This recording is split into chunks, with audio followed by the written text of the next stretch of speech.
ఈ పీఓజేకేని మనం ఎందుకు తీసుకోవాలి అంటే దానివల్ల మనకు బెనిఫిట్ ఏంటి అంటే ఒక్కటేనండి, చైనాతో పాకిస్తాన్కి ఉండే డైరెక్ట్గా రోడ్డు మార్గం మూసుకుని పోతుంది. ఏది పీఓకి మనం తీసుకోవటం వల్ల ఇప్పుడు పీఓజేకే తీసుకుంటాం వల్ల పాకిస్తాన్ వాళ్ళు పీఓజేకే నుంచి రోడ్డు వేసుకొని డైరెక్ట్గా చైనాకి వెళ్తున్నారు. ఓకే, అది మనం తీసుకోవటం వల్ల ఆ బార్డర్ అంతా క్లోజ్ అయిపోతుంది కదా, ఇండియా టెరిటరీకి వస్తుంది అప్పుడు అది. అవునా, ఇండియా టెరిటరీకి వస్తే పాకిస్తాన్ వాడు డైరెక్ట్గా చైనా వాడి దగ్గరికి వెళ్ళటానికి ఆస్కారం లేదు.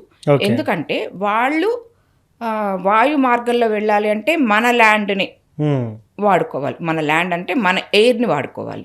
మన వాళ్ళు పర్మిషన్ ఇవ్వరు.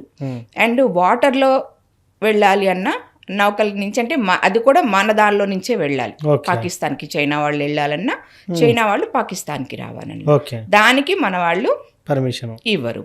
ఇప్పుడు రోడ్డు కూడా క్లోజ్ అయిపోయింది అనుకోండి, అప్పుడు ఇంకా వాళ్ళకి కంప్లీట్గా అంటే ఇప్పుడున్నంత ఈ హెల్పింగ్గా అప్పుడు ఉండకపోవచ్చు. చుట్టూ తిరిగి వెళ్ళి ఆఫ్ఘనిస్తాన్ నుంచి చుట్టూ తిరిగి వెళ్ళి వాళ్ళకి సాయం చేయాలి. ఇప్పుడు ఆఫ్ఘనిస్తాన్లో ఉన్న తాలిబాన్లు కానీ బెలూచిస్తాన్లో ఉన్న వాళ్ళు కానీ పాకిస్తాన్కి ఎగెనెస్ట్. వాళ్ళు చైనాని వయా ఆఫ్ఘనిస్తాన్ పాకిస్తాన్కి వెళ్ళనివ్వరా అనేది డౌటే. మనమైతే ఖచ్చితంగా వెళ్ళనివ్వం.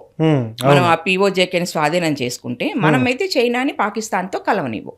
కానీ వాళ్ళు ఆ విధంగా ఉంటే ఇప్పుడు ఎగెనెస్ట్, ఇన్ కేస్ ఫ్యూచర్లో ఎగెనెస్ట్ కాక తాలిబాన్స్ పాకిస్తాన్కి ఫేవర్గా ఉన్నారనుకోండి, అప్పుడు వాళ్ళు పర్మిషన్ ఇవ్వాలి.